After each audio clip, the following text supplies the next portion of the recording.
Today we're going to be talking about monsters from the state of Florida, and I don't mean the skunk ape. I mean the Laundrie family. I'm Aiden Mattis, and welcome back to the Lore Lodge.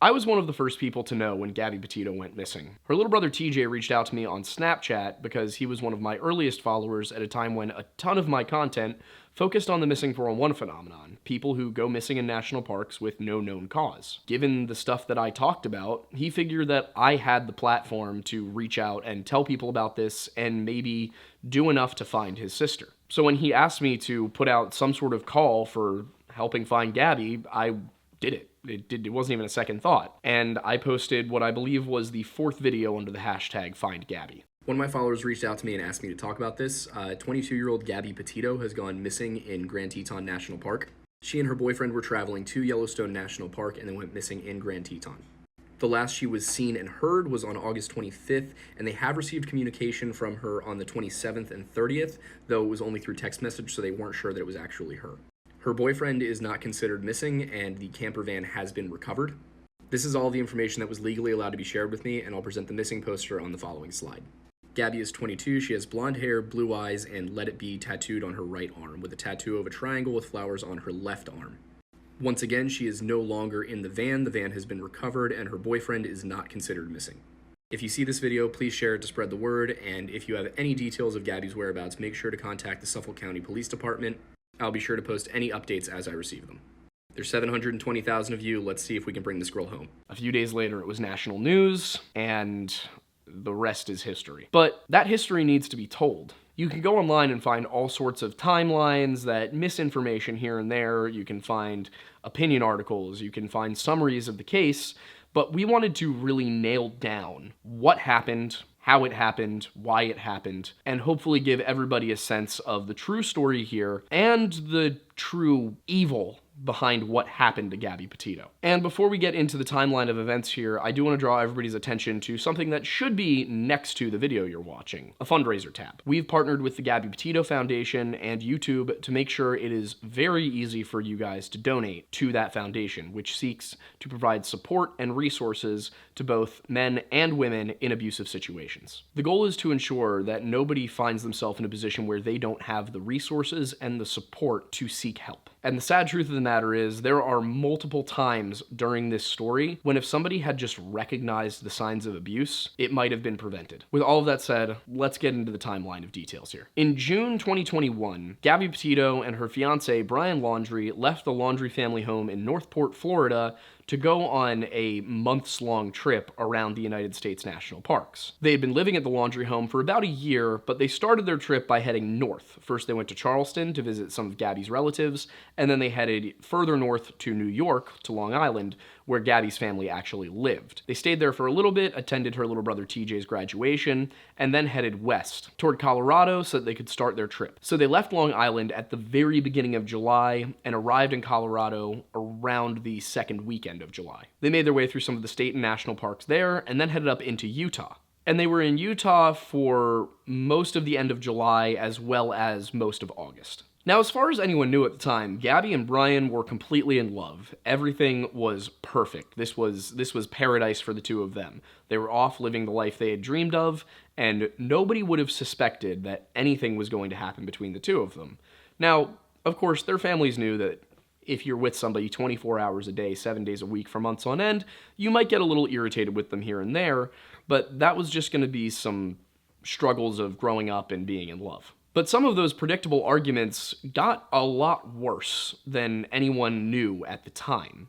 You see, on August 12th, a driver passing through Moab, Utah, called the police and described that he had seen a young couple fighting on the sidewalk and that the young man was slapping the young woman. Now, they assumed this was a couple and they described the van and mentioned that it had Florida plates, and the police were able to rather quickly find the van, pull it over, and question both Petito and Laundrie. Now, they questioned Gabby and Brian separately, but the story they told does not match the story told by the dispatcher. While the dispatcher had said that Brian was slapping Gabby and that Gabby was crying, Gabby and Brian said that Gabby had started the fight, that she had hit Brian and Brian had slapped back in defense. Now, if you know anything about domestic abuse, domestic violence, this sounds a lot like the pattern you'll see in abusive relationships. Now, Brian, in the body cam footage, looks completely calm and collected. He's fine. He is playing the role of the bigger man who took a slap from his girlfriend, and he understands that she was just emotional and frustrated. So, tell me what's going on. She just gets worked up sometimes, and I try and really distance myself from her, so like I lock the car and I walk away from her. What happened this morning is that she's trying to start up like her own little website blog and everything, so I give her time, and we really had a nice morning, if anything, but she just got worked up because we were trying to get going and get our day going because we want to go like arches before this stuff every time. Okay. Gabby, on the other hand, is sobbing. She is hysterical, extremely emotional. She's talking about how she has OCD, how she has panic attacks, how she started it and she's so sorry. And, you know, she was frustrated and yelling and slapped Brian, and then Brian grabbed her face and it turned into a fight and they drove off, but they're very much in love and she doesn't want anything to happen. She doesn't want anyone being charged. And of course, Brian said he didn't want Gabby being charged either. Quick question, you said you were hitting him in the arm. Did you grab the steering wheel? No, I didn't. You did not touch the steering wheel? I didn't touch the steering wheel, but only for like a second, because I just saw the lights come on and it was more just like, you're an idiot. Like, you know. But did you grab the steering wheel and like No. swerve or anything like that? No. Okay. I didn't touch the steering wheel at all. Okay. I'm gonna go ahead and close this door again. Do you have enough air back here, or do you want me to kick it up some more? Do you have any water? I will see if I can find some. Okay, no worries. Thank you.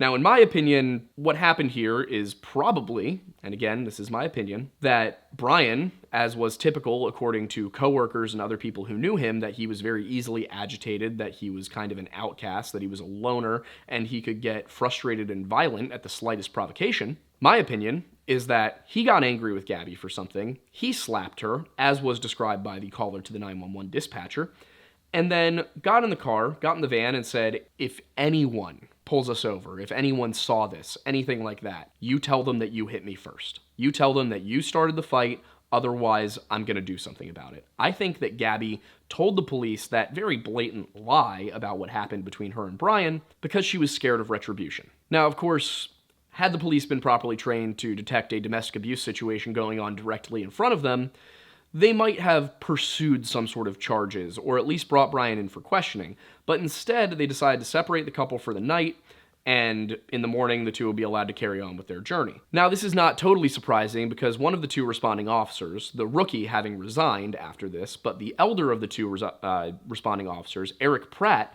is actually now under investigation himself for threatening to hit a woman in the head with a crowbar after their extramarital affair was discovered in 2017. So, the fact that one of the responding officers is himself being investigated for domestic abuse kind of explains why nobody thought to bring Brian in for questioning here. But my ex-wife, I'm just sharing, I know it's a little personal, but to help you understand, we would feed off each other's anxiety if it spiraled, you know what I mean? And it doesn't matter how much I loved her. It may be bad for your soul, just saying. And I'm not telling you what to do with your life, but if you know you have anxiety, look at the situations you can get in. You know what I mean? And we're not here to be mean to you or anything. Well, you know, there's a first time and then it usually... Because the abuser recognized another abuser and decided not to interfere. And it doesn't end there. It's suggested that Eric Pratt, when he was police chief in a smaller Utah town, actually abused his position, and that the person accusing him of threatening to basically kill her did not come to police because he was the chief. Regardless of exactly what happened on August 12th, the couple did continue on their way, until August 17th, when Brian decided that he needed to fly back home to Florida so that he could clear out their storage locker and gather some supplies. Now, the reasoning was they wanted to save money, but last-minute plane tickets from Utah to Florida aren't exactly cheap. And couldn't he have just had somebody else clean out the storage locker? Couldn't he have asked his parents to, or paid a friend? There were about half a dozen different ways to do this that did not involve him randomly spending $1,000 to fly home to Florida. That doesn't make any sense. Either way, Brian left Gabby with the van and headed back home so that he could clean out his locker and visit with his parents for the week. While Brian was in Florida, Gabby was still at work. She uploaded the couple's first YouTube video on August 19th, 2021. Now, of course, this video is just highlights. It's them climbing rocks, them eating chocolate, them kissing, talking about how great van life is and how happy they are. But as somebody who does YouTube videos for a living, I can tell you there have been days when I've come and sat down in this studio and I have been in the worst mood of my life, and you cannot tell when that video goes up. I will be cursing at the camera and kicking things and angry and having a terrible time, but what you see on the other side of that lens doesn't reflect that at all. So I can pretty confidently say that if at this point there was any sort of tension, any sort of doubt with Gabby, if she was unhappy about the relationship, she likely would not have displayed that on camera. On August 23rd, Brian returned to Utah and met up with Gabby so that they could make their trip to Wyoming and then to Yellowstone. Now, they were going to stop through Grand Teton National Park on their way to Yellowstone, and this is where the story might begin to sound very familiar. Now, they did not leave Utah until the next day, August 24th, when Gabby was spotted leaving a hotel in Salt Lake City. This is the last time anyone except Brian saw Gabby Petito alive. On August 25th, Gabby spoke with her mother over the phone, and all news reports, including interviews with Nicole Schmidt, Gabby's mother, claim that she seemed perfectly happy and fine and excited to be getting on with the next leg of their journey. August 25th, 2021 is also the last time that an image was uploaded to Gabby Petito's Instagram account. On August 27th, another van lifer caught footage just driving through Grand Teton of the Petito van with the back door ajar. You can tell that the door is open even though it's dark inside. You can't really see what's inside. But you can tell very clearly that as somebody in the van realizes there's another van approaching, they close the door. So this second channel, Red, White, and Bethune, when they heard about the Gabby Petito story and heard about where she went missing and when she went missing in September, they went back and they reviewed their footage. And what they saw and what they pointed out and what a number of people online have now spent, tons of videos combing through is this footage where you can very plainly see that door close as if somebody doesn't want you to see what's inside.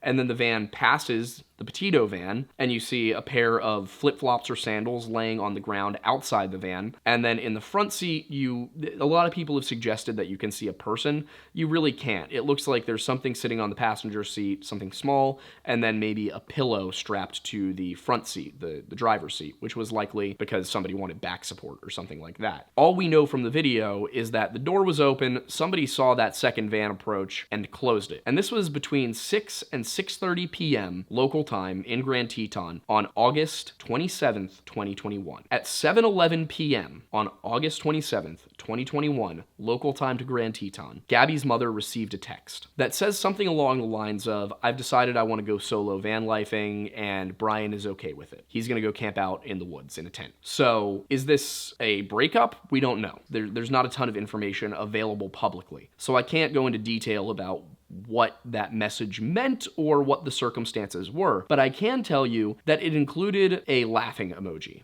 And I've been able to corroborate with appropriate sources that Gabby did not use laughing emojis and did not really use emojis that much at all, especially in serious text messages. So it seems like that text message was not sent by Gabby, and it seems like whoever was in that van that closed the door was trying to hide something. After Gabby was reported missing and Brian Laundrie was named as a person of interest, a young couple came forward and claimed that on August 29th, they had given Brian Laundrie a ride. Now, Brian wanted to be going to Jackson, Wyoming. The couple were going to Jackson Hole, and at some point this miscommunication happened and they thought they were going the same place. When Brian discovered that they in fact were headed for Jackson Hole and not Jackson, he got agitated. He became frustrated and demanded they let him out so he could find another ride. But before that happened, when they picked him up in Coulter Bay, Wyoming, he told them how he had been camping out by Snake River near Grand Teton National Park, or part of Grand Teton National Park, thus confirming that the last place he was in fact Grand Teton before he was picked up. Just a day later, on August 30th, Gabby's mother received another text message, and this one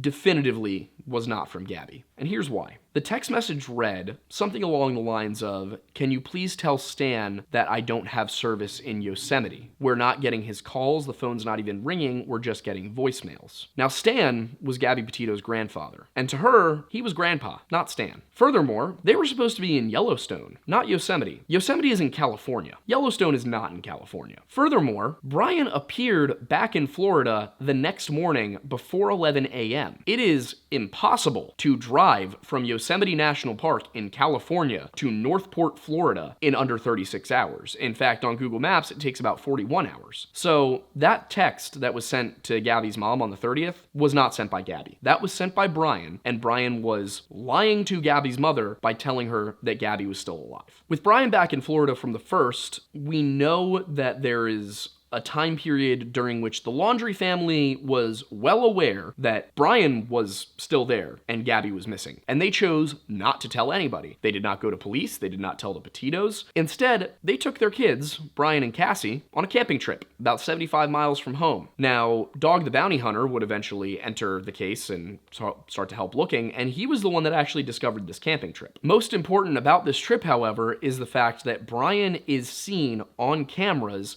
as well as his mother and his father and his sister entering this campground at the gate. So we can confirm that the Laundries had Brian with them at least till the 6th. This is the last time that anyone outside of the Laundrie family would see Brian. Now, of course, through all this time, Gabby's family has been trying to contact her. They have been trying to figure out where she is, if she's okay, where Brian is. They've reached out to the Laundrie family, and the Laundrie family has said nothing back. On September 11th, after not hearing from Gabby for about 2 weeks, her mother did report her missing, and the police decided to go to the Laundrie home. Now, when they knocked on the door, they were greeted by Roberta Laundrie, who handed them the card for their attorney and told them to call him. The police said that this is basically where the conversation ended. Also, on September 11th, 2021, TJ Schmidt, Gabby's little brother, reaches out to me and asks me to spread the story of Gabby's disappearance on TikTok, which I did. With the Laundries unwilling to cooperate, authorities launched a search for Gabby in Grand Teton, her last known location. Now, on September 14th, 2022, the Laundries spoke just long enough to release a statement telling everybody that they would not be saying anything on the advice of counsel. That counsel being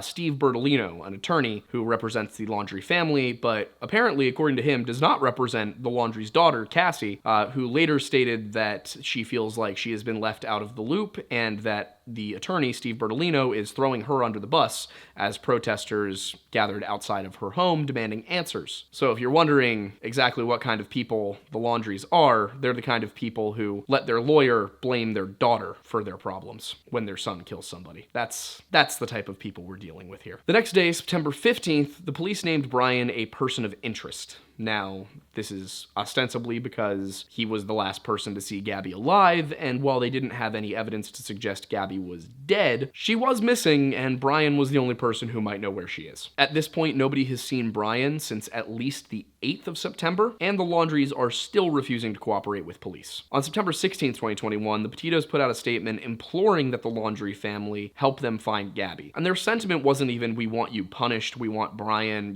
in chains. No, what they were asking was, we just want to know where our daughter is. Just tell us where she is. And the Laundries just wouldn't. They decided that it was better to keep quiet and allow the Petito family to continue being in pain. But then things changed. On September 17th, after stonewalling the police and shutting them out completely for days, the Laundries requested that the police come to their home because now Brian was missing. And what they told the cops was that he had gone hiking in a nearby nature preserve and that they hadn't seen him since the 14th, except, wait, no, it was actually the 13th because they got their wires crossed and didn't remember what day their son disappeared. So authorities launched a search at Carlton Preserve, and this is a wilderness area with about 80 miles of trails where Brian liked to go hiking and camping, according to the Laundrie family. And according to Roberta Laundrie, that is where her son had gone. That is what he had told them, and she had no reason to believe he was anywhere else. In the effort to find Brian, who was still not a suspect, but was in fact a person of interest, 50 officers from 5 different agencies and the FBI started combing all over Carlton Preserve. And this search, this team, included bloodhounds and cadaver dogs.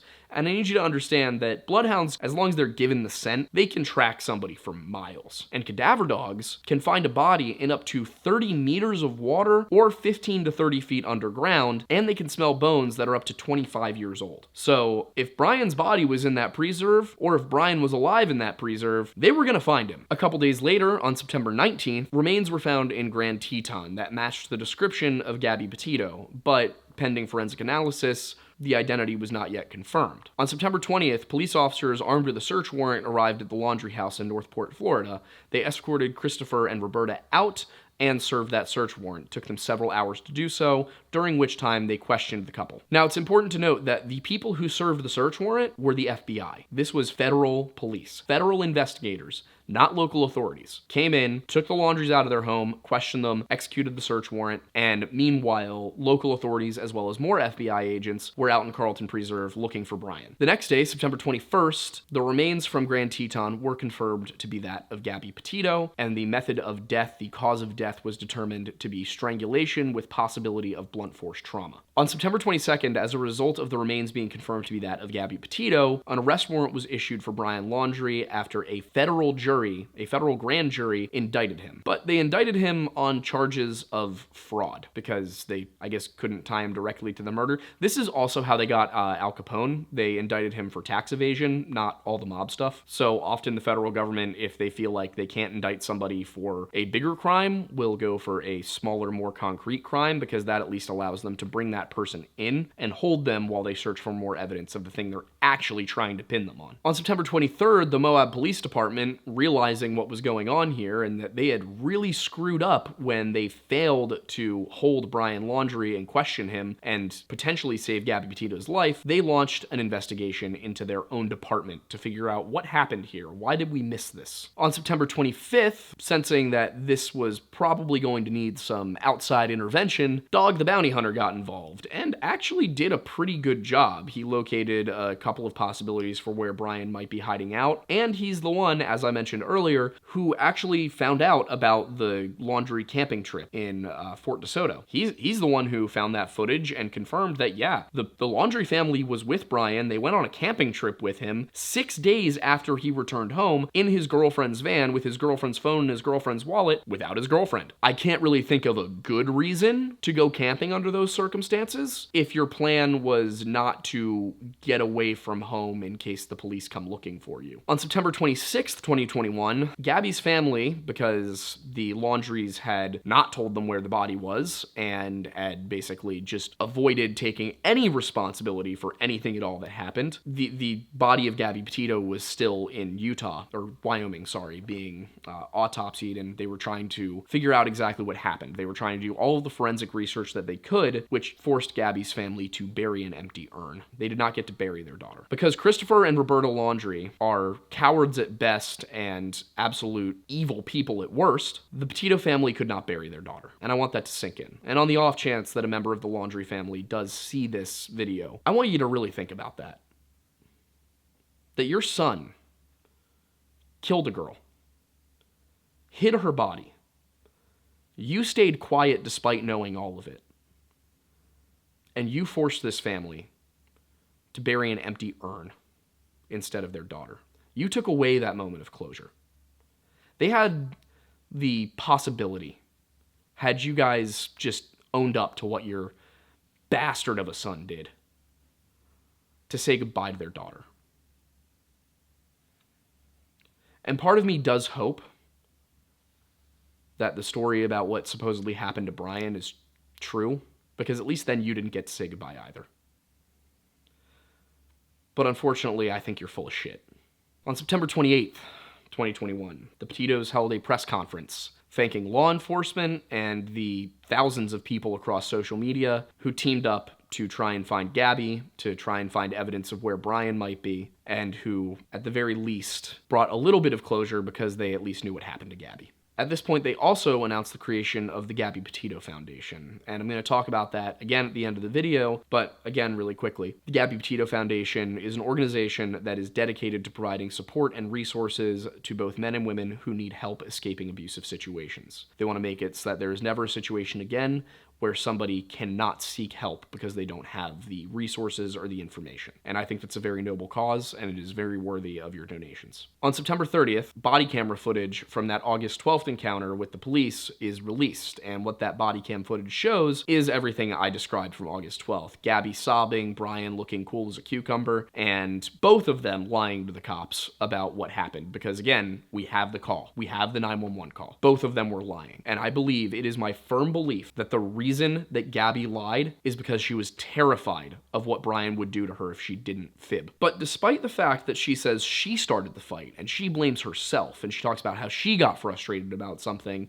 and it was her fault, she does give an important piece of information. While she does say that she slapped Brian first, the important part here is that Brian was screaming at her, telling her she needed to get out of the car and go take a breather, and when she wouldn't do it, he grabbed her face, dug his nails into her cheek, so much so that it left a cut next to her eye, and shoved her out of the vehicle. Then proceeded to get out of the vehicle and slap her and scream at her again on the sidewalk. I don't know how the hell the police, with that information from Gabby, decided that it was okay to let Brian walk, that it was okay to let him go home. Because yeah, I don't care. Even if she slapped him once, even if she was screaming at him, the fact that he, being that much larger than her, grabbed her face, shoved her out of the car, and then proceeded to abuse her on the sidewalk in public is unfathomable that nobody thought, we should arrest this guy. Because the absolute worst thing that could have happened if they arrested him was they had to let him go after 24 hours because they couldn't find anything. That was worst case scenario if we arrest him, is he's a little irritated with us and, you know, maybe we grabbed the wrong guy for something. But they let him go, and he killed somebody.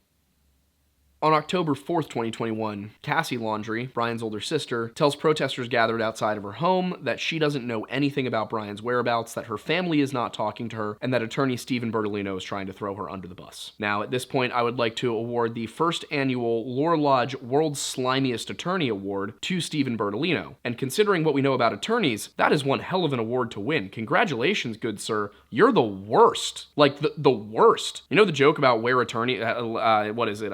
I think it's, you know, Satan has some sort of problem in hell, and he, you know, looks around and he calls and he goes, you know, oh my God, who here is an attorney? And everyone raises their hand. Yeah, Bertolino, you're in the 9th circle. You are in the pit. Like Lucifer is down there flapping his wings on you, my guy. And in case I need to drive that point home anymore, on October 5th, Stephen Bertolino went to the press and told them that he was going to tell them why Brian came home when he did. Except what he told them about was that trip from the 17th to the 23rd, and then didn't actually elaborate on anything that happened after the 23rd. What the media was expecting, what they thought they were going to get, was an explanation of what happened between September 1st and September 13th. Instead, what they got was some ridiculous story about Brian needing to come home to close up a storage locker, as if that was in any way relevant to what happened after September 1st, which is what anyone cared about. But no, Bertolino decided not only to waste everyone's time, but then to tell a really weird lie. Like, I just don't get it. But anyway, on October 7th, Chris Laundrie enters the park with the FBI to aid in the search at Myakkahatchee Creek, which is adjacent to Carlton Preserve. Now, Myakkahatchee Creek is the area where Brian's body would eventually be found. So that is important as we move through the story, and I will recap all of this at the end of the video with my explanations and my reasoning for my theories regarding what happened in this case. On October 12th, 2021, Gabby's cause of death was released to the public as strangulation with the possibility of blunt force trauma. On October 19th, 2021, the Myakkahatchee Creek area reopens to the public. It had been closed since the manhunt for Brian Laundrie began, and of course the adjacent Carlton Preserve as well. So on October 19th, for the first time in like a month, has been open to the public. The very next day it's closed again, as the Laundries are allowed to go in and help look for their son, who they find 1 mile from the entrance to the park, his skeleton fully intact, within 1 hour. So let's go over this again. From September 17th through October 18th, a full month, the FBI, with cadaver dogs, bloodhounds, all of their equipment, all of their technology, at least 50 people searching, could not locate Brian Laundrie. The park opens for 1 day. 1 day. And the very next day, they go in, and the Laundrie family miraculously discovers their son in an area that had previously been beneath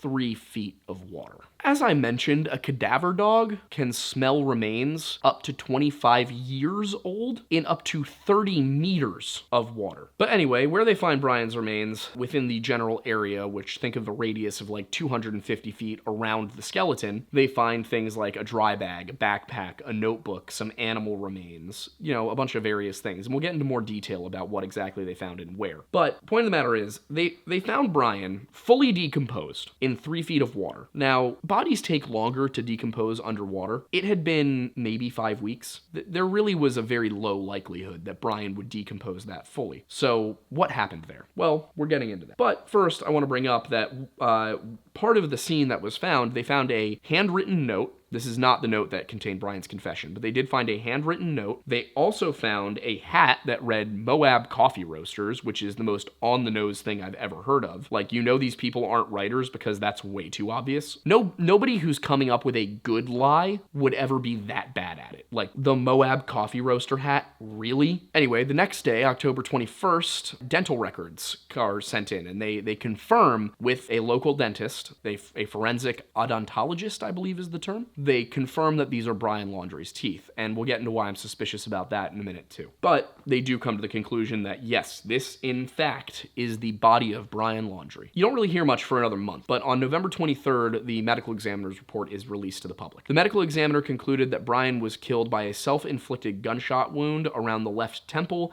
that exited through the back right of his head, and that the gun used was that snub-nosed revolver that I mentioned before. They also ran a DNA test using some of the bones and confirmed that these matched, that, it was extremely likely that this skeleton was the offspring of Christopher and Roberta Laundrie. I, of course, have not seen any of the actual data. I've just seen the report. Now, I want to circle back to the gunshot wound that allegedly killed Brian. The gun would have been held like this. It was said in the report that it was a slightly angled up gunshot around right here that passed out of the right side of his head. That's important because Brian was right-handed. If you're right-handed, why would you use your left hand to shoot yourself? Why not use your right? This isn't exactly the kind of thing that you want to mess up. This is the kind of thing that if you're going to do it, you want to do it right. Otherwise, you're going to be in a whole hell of a lot of pain for a very long time. So why use his left hand? Something's not adding up here. We also, in the medical examiner's report, get a very detailed account of where everything was found. For example, Brian's remains and backpack were found about 150 to 250 feet from a secondary scene that had animal remains, that handwritten half note that I mentioned, and the Moab hat. And again, the remains were just a mile into the park, and cadaver dogs can smell for several miles, at least. This is not the kind of thing where, he was like 18 miles in, there was no way the dogs were gonna find him, no. He was just a mile in, and he was only under 3 feet of water. Cadaver dogs would have found that body if it was there. Brian's tent, as I mentioned before, was not pitched. Why bring a tent if you don't plan to use it? If he went into that preserve because his plan was to end his life, why did he bring a tent? Doesn't make any sense. Now, one might say, well, maybe he pitched the tent and unpitched the tent, but seems kind of odd that you would bother to unpitch a tent if your intention was to die. And the dry bag, where I believe his notebook with his confession was found, was about 250 feet to the southwest of Brian's body. So all three of these things are kind of spread out. Now, why would they be spread out like that if everything happened as the confession letter says it did, as the Laundries claim it did? It wouldn't. The bag would not be 250 feet away. The animal remains and the hat and all of that would not be 100 to 250 feet in the other direction. None of this adds up. Now, as I mentioned earlier, Brian had no soft tissue, and a body cannot decompose that fast underwater. So in order for Brian to be stripped completely of soft tissue, it must have been animals. But there's a problem with that, because again, the claim was that the area where Brian was from like the 17th of September to the 18th of October, that area was submerged in 3 feet of water. But according to the medical examiner, the marks on his bones that indicate scavenging and predation match with canines and rodents. So think dogs, coyotes, raccoons, things like that. Dogs, coyotes, raccoons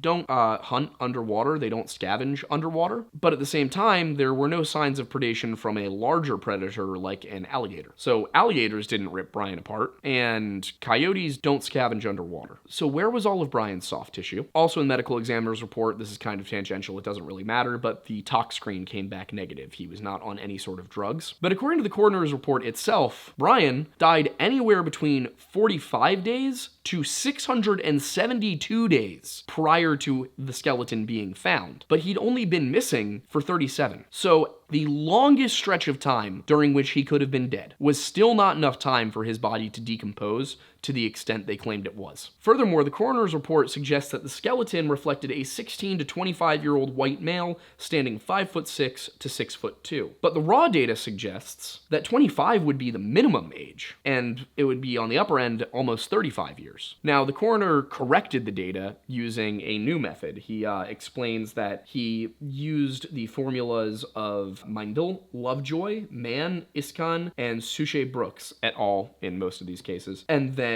corrected them, whatever that means. And I'm not throwing credit, like, I'm not trying to discredit, I'm just trying to give you all of the information that's in the coroner's report, because I don't totally understand why the correction was necessary. Maybe one of you out there is a medical examiner or something like that and can explain to us in the comments what happened here. But basically, all of the other methods for determining the age of the skeleton suggested at least 25 years old. The coroner used someone named Milner's program or formula to correct the data for some reason, and claimed that the body was between 16 and 25. Now, Brian was 23, 5'8", and obviously white. It is entirely possible that this was legitimate, but I did want to draw out the entire sequence for you so you can understand what's in the report. I highly encourage you to go read it yourself. Now, the first thing that was used to identify Brian was not his DNA. In fact, it was his dental records. But the dental records used an incomplete sample. They were missing 9 teeth. Furthermore, the antemortem or pre-death records that were sent in for comparison with the skeleton were from a pediatric dentist that Brian had not seen since he was 17 years old in 2014. Now, why is that important? Well, it's because on the antemortem records, it shows that Brian's wisdom teeth were impacted. And if you've had your wisdom teeth removed, you know that impacted wisdom teeth are an extremely painful and inconvenient thing to experience. It is hard to chew, it is hard to sleep, it is hard to talk, it hurts. The skeleton that was recovered also had impacted wisdom teeth, which suggests, if this skeleton is Brian Laundrie, that he was just casually living with an extraordinarily painful medical condition from 2014 all the way until his alleged death in 2021.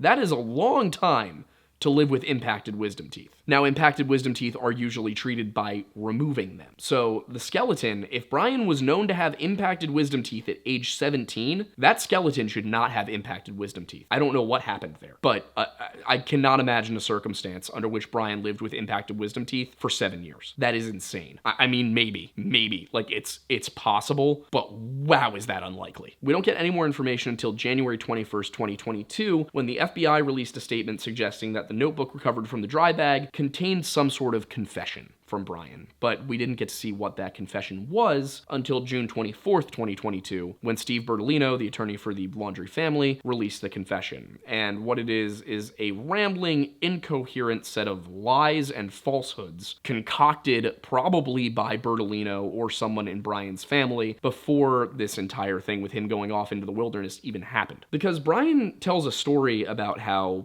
Gabby and he were hiking, and she slipped and she fell and hit her head in a creek, and she was really cold, and he was trying to warm her up all night for hours into the dark of night. Except Brian killed Gabby on August 27th, 2021. And last we see of either of them on August 27th, 2021, one of them is closing the back door to their van at 6 to 6:30 p.m. And then that text that is not Gabby is sent at 7:11 p.m. Brian Laundrie's confession, his account of events, is a lie. It is explicitly not true. And if that is a lie, how much else in that notebook, in that confession, his claim that he was going to kill himself, his characterization of his relationship with Gabby's family, which is also a lie, I can promise you that. I have my sources. Brian pretends that he and TJ were super close, Gabby's little brother, but TJ does not share that sentiment. Brian lied, even in his alleged suicide note. Do with that information what you will. There's then another gap that leads us basically to right now. Until November 13th, 2022, there's really no news about the Laundries. They're not in the media that much. there's an active lawsuit going on. People's hands are tied. They can't speak to the media about anything. But the media can speak about them. And Jeopardy did just that when they released a question reading something along the lines of, in 2021, fugitive Brian Laundrie chose to end his life in the Myakkahatchee Creek area, which is home to these long, toothy critters. Now, the answer was, what is an alligator, or what are alligators? The Laundrie family released a statement through world's scummiest lawyer Steve Bertolino saying, we find this appalling. This is a really disrespectful question. And of course, I think that the response of every rational person in the country was, what's appalling is murdering your girlfriend and then lying about it and then hiding, and then your parents also lying about it and hiding and probably helping you escape the country, or at the very least covering up your whereabouts until you could kill yourself. So I have no sympathy for the Laundrie family about that Jeopardy question. I wish the Jeopardy question had called him a murderer, because that's what he was. Regardless of the Jeopardy question, a few days later on November 17th, the Laundries and the Petitos reached a settlement for $3 million for the wrongful death of Gabby Petito. Now, the Petito family has stated that this is not about money. This is not about them getting anything out of this. This is about accountability. And I agree with them. I personally think that the Laundries should be punished. I think that they obstructed justice. I think they lied. I think there are conspiracy charges that could be levied by the federal government. And I really do hope that eventually we get to that point where the information is there and released, and we can all publicly acknowledge what we all know to be true about the Laundries. Now, I've saved this little bit for the end because I wasn't sure of when the information came out, when it was released. I could find the information about the interviews where the lawyer for the Petito family talked about it, but I could not find information on exactly when this was discovered. But inside the van, investigators discovered a handwritten card from Roberta Laundrie to Brian Laundrie. And in that card, which was labeled "Burn After Reading," she had written phrases including, "If you go to jail, I'll bake a cake and put a saw in it." She offered to assist Brian with something and referred to Gabby. Now, there are two possibilities. Well, there's really three possibilities for when this note could have been written and given to Brian, but there's two that really stick out. I doubt that it was given to him before the trip started. The other two possibilities are that Brian received that note when he arrived back in Florida on September 1st, or, more likely, in my opinion, that note was given to him by his mother without his father's knowledge, probably, considering it said "burn after reading." But it seems likely that that note was given to Brian when he went home on August 17th. And I think, it is my opinion, that Brian went home on August 17th because he was angry with Gabby, and he was worried that she was going to break up with him, or that something, that he just couldn't deal with being in a relationship with her anymore, and he needed space. And I think he went to his mom and told her about these troubles. And I think maybe the narcissistic sociopath that was, or probably in my opinion still is, Brian Laundrie, mentioned that, maybe he could just kill her, just get rid of her. And I think that his mom, in that note, was tacitly encouraging him to do so. Now again, all of this is my opinion. I'm not stating any of this as fact. This is just my opinion based on the evidence. I think that, Brian's mom might as well have said, if you need to bury a body, I'll bring a shovel. When she said, again, if you go to jail, I'll bake a cake and put a saw in it. I don't think it's too much of a stretch to say that she'd help hide a body if she needed to. But again, maybe we'll see in due time. So here's my whole hypothesis about the case with where we stand today. I'm going to break this into a few parts. Brian's confession is a lie. He claims that Gabby fell, hit her head in a creek, and he spent hours trying to keep her warm, but the video taken half an hour before he sent that text to Gabby's mom shows that they absolutely were not huddled by a fire, as he claimed, that he didn't have Gabby wrapped up in blankets. No, in fact, he did wrap Gabby in blankets so he could throw her body off into the woods, hoping nobody would find it. But in his confession letter, he claimed that this was a tender moment where he was just trying to keep her warm and save her life. But he wasn't. He was hiding her body. In fact, maybe he was hiding her body in that van. Maybe he had just killed her in that van when the door closed. Either way, whatever he wrote in that confession was not true. Furthermore, about that confession issue, there are other versions of it. They found other confession letters that told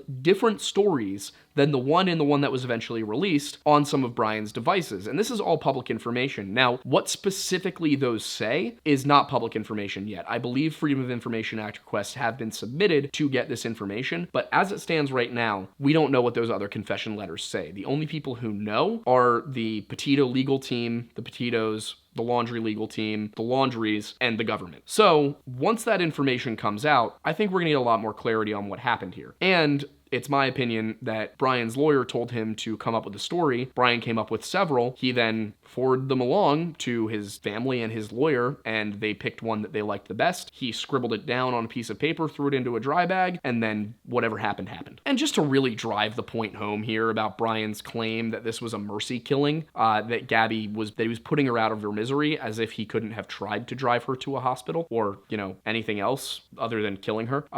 The bones in her neck were broken. He strangled her so hard that he broke her neck. That's not mercy. That is a violent murder by a deranged psychopath. The next step of my hypothesis about what's going on here is that Brian premeditated his attack to some extent. After their fight on the 12th, Brian did not waste any time. He flew back just a few days later. He flew to Florida to clean out a storage locker, as if that makes any sense whatsoever. I think they probably did clean out the storage locker, but I think that was some sort of alibi to give him a valid reason to be back in Florida, where I believe he and his mother plotted this murder, or at the very least, plotted how it would go down if it needed to. And as I said, I think this is when he received the burn after reading card from his mother that he probably should have actually burned. Like, it really would be poetic if the way that this story ended was with the law actually coming down on the Laundries for what I believe they did, and that this note, this burn after reading note,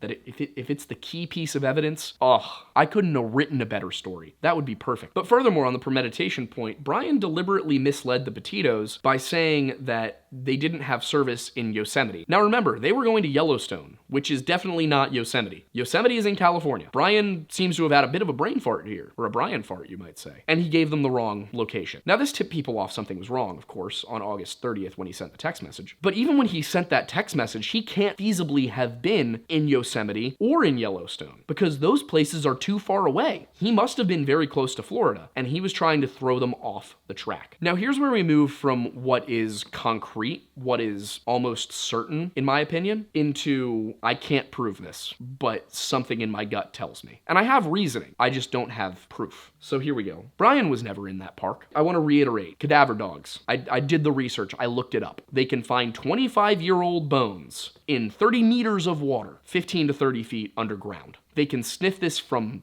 at least a mile away. Brian was a mile into the park. Brian was submerged in 3 feet of water. And Brian had only been dead, allegedly, for 37 days. Why did the cadaver dogs not find him? I mean, essentially, if he was there, the cadaver dogs would have found him. And if he was alive, the bloodhounds would have found him. So what happened? Well, as I mentioned, the park was open to the public on August 19th. The body was discovered on August 20th. So no body on the 18th, park open on the 19th, body discovered on the 20th. Again, in my opinion, the Laundries went and put all that stuff there on the 19th. Or they paid somebody to go put all of that stuff there on the 19th. And that's why, a day later, in under an hour, just a mile from the entrance to the park, they were able to miraculously find Brian's body exactly where Chris had decided to look for it on October 7th. So, is it possible that on October 7th, Chris Laundrie went into the park with the FBI, ostensibly to search for Brian, but in reality, to find a good place where they could put all of these remains and belongings that would ostensibly be where Brian died? That would be a place that maybe they just missed it. But I don't know. It's just an opinion.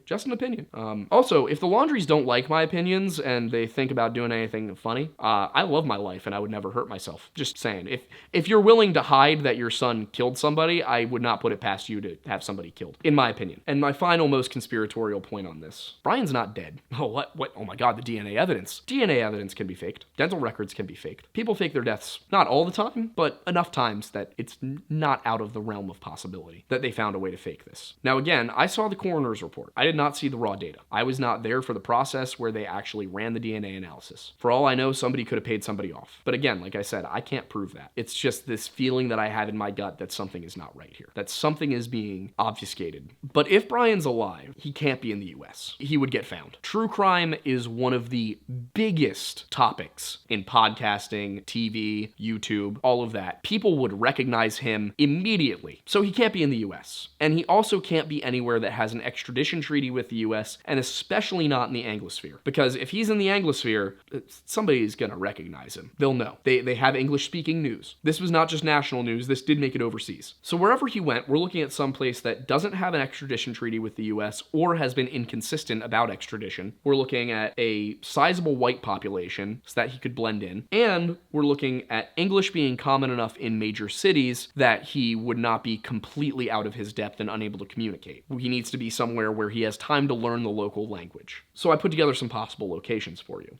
Here are countries that fit all three of those factors: Cyprus, Iceland, Switzerland, Montenegro, Moldova, Russia, Ukraine, Belarus, and Cuba. Now, there are certain South American countries that are inconsistent as well, but like I said, I'm looking primarily at a few factors here. But I wouldn't cross South America off the map. It's just all of them have extradition treaties. So if any of them were looking to score brownie points with the US, it would be a really easy way to do it, to just hand Brian Laundrie over to them. So I don't think he'd go to South America. Cuba, on the other hand, does not like us. And also, of course, on that list, I did list a couple of places that do have extradition treaties. For example, Iceland and Switzerland. But Iceland and Switzerland do not reliably extradite to the United States, and even Greece doesn't. Like, they do extradite, but not in all cases. So there's a number of places he could have gone. Places with two of those factors: no extradition, white population, English common.